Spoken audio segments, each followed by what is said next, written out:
Morning. എൻ്റെ പേര് Ashok Thomas എന്നാണ്. ഞാൻ ഇന്ന് ഇൻട്രൊഡ്യൂസ് ചെയ്യാൻ പോകുന്ന വെഹിക്കിൾ ക്രെറ്റ EV ആണ്. ഞാൻ ക്രെറ്റ EVയെക്കുറിച്ച് പറഞ്ഞ മുമ്പായിട്ട് ജസ്റ്റ് ഞാൻ ക്രെറ്റയെക്കുറിച്ചൊന്ന് പറയാം. ക്രെറ്റ ഇന്ത്യയിൽ ലോഞ്ച് ആകുന്ന 2015 ഇന്ത്യയിൽ ലോഞ്ച് ആകുന്നത്. അന്ന് തൊട്ട് മിഡ് സൈസ് SUVയിൽ ഏറ്റവും കൂടുതലായിട്ട് സെയിൽ നടക്കുന്ന പ്രൊഡക്റ്റാണ് ക്രെറ്റ എന്ന് പറഞ്ഞ വെഹിക്കിൾ.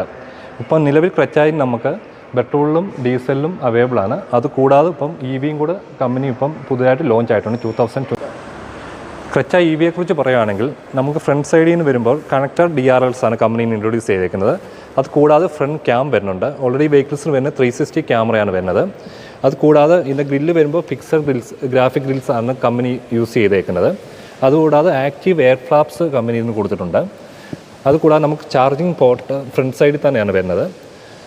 ഇതിൽ നമുക്ക് ചാർജിങ് പോർട്ട് വിത്ത് നമുക്ക് ഇൻഡിക്കേഷൻ വരുന്നുണ്ട്. നമുക്കിതിനകത്ത് വണ്ടിക്ക് എത്ര ചാർജ്, അതായത് 25 ആണോ, 25% ആണോ, 50% ആണോ, 75% ആണോ, നമുക്ക് ഇതിൽ തന്നെ നമുക്ക് പെട്ടെന്ന് അറിയാൻ പറ്റും.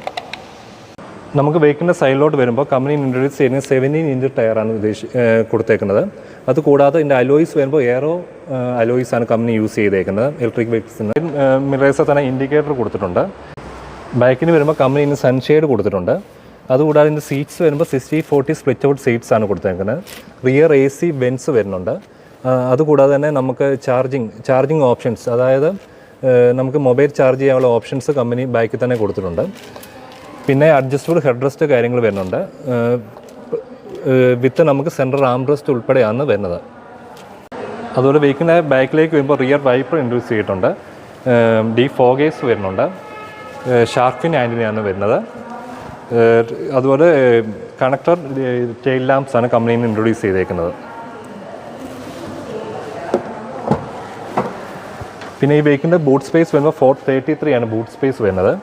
സ്റ്റെപ്പിനിയും കാര്യങ്ങളും തൊട്ടിൻ്റെ അണ്ടറിൽ തന്നെയാണ് സ്റ്റെപ്പിനിയും കാര്യങ്ങളും വരുന്നത്. നമുക്ക് EV വെഹിക്കിളാണ് വെച്ച് നമുക്ക് ഡിക്കി സ്പേസിലോ കാര്യങ്ങളൊന്നും പഴയ വണ്ടിയുടെ അതേ സെയിം ഡിക്കി സ്പേസ് തന്നെയാണ് കമ്പനിയിൽ നിന്ന് ഇൻട്രൊഡ്യൂസ് ചെയ്തേക്കുന്നത്. അതുകൂടാതെ നമുക്ക് ഡ്രൈവർ സൈഡിലേക്ക് വരുമ്പോൾ നമുക്ക് ഈ പവർ വിൻഡോയുടെ സ്വിച്ചസ് എല്ലാം ഡോറേ തന്നെയാണ് കൊടുത്തേക്കുന്നത്. അതുകൂടാതെ നമുക്ക്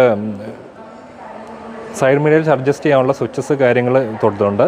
അതുകൂടാതെ ഫോൾഡിംഗ് മിറേഴ്സിൻ്റെ കാര്യങ്ങൾ ഇൻട്രൊഡ്യൂസ് ചെയ്യുന്നത് സൈഡിൽ തന്നെയാണ് ചെയ്തേക്കുന്നത്. വെഹിക്കിളിൻ്റെ സീറ്റ്സ് നമ്മൾ കമ്പനി ഇൻട്രൊഡ്യൂസ് ചെയ്യുന്ന ലെതർ സീറ്റ്സ് ആണ് ഇൻട്രൊഡ്യൂസ് ചെയ്യുന്നത്. ലെതർ സീറ്റ്സ് വിത്ത് വെന്റിലേറ്റഡ് സീറ്റ്സ് ആണ് ഫ്രണ്ട് 2 റോ വരുന്നത്.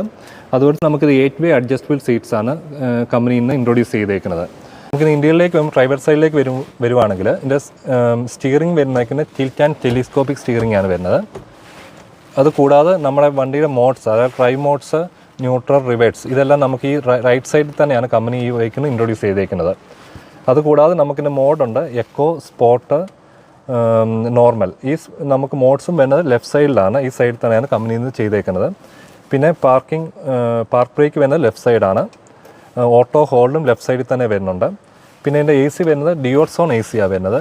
ഡ്യുവൽ സോൺ AC അത് ഡ്രൈവറിന് വേണമെങ്കിൽ ഡ്രൈവറിൻ്റെ സൈഡ് അഡ്ജസ്റ്റ് ചെയ്യാം. കോ പാസഞ്ചർ വേണമെങ്കിൽ പാസഞ്ചർ സൈഡ് അഡ്ജസ്റ്റ് ചെയ്യുകയും ചെയ്യും. ഈ വെഹിക്കിളിന് കമ്പനി ഇൻട്രൊഡ്യൂസ് ചെയ്തേക്കുന്നത് പനോരമിക് സൺറൂഫാണ് ഇൻട്രൊഡ്യൂസ് ചെയ്തേക്കുന്നത്. അത് നമുക്ക് ക്രെറ്റയുടെ ബാക്കിയുള്ള വേരിയൻസും, അതായത് നമുക്ക് പെട്രോൾ വെഹിക്കിൾസ് ആണെങ്കിലും ഡീസൽ വെഹിക്കിൾസ് ആണെങ്കിലും നമുക്ക് ഈ പനോരമിക് സൺറൂഫ് വരുന്നുണ്ട്. പിന്നെ സൺഗ്ലാസ് ഹോൾഡർ കമ്പനി ഇത് ചെയ്തിട്ടുണ്ട്.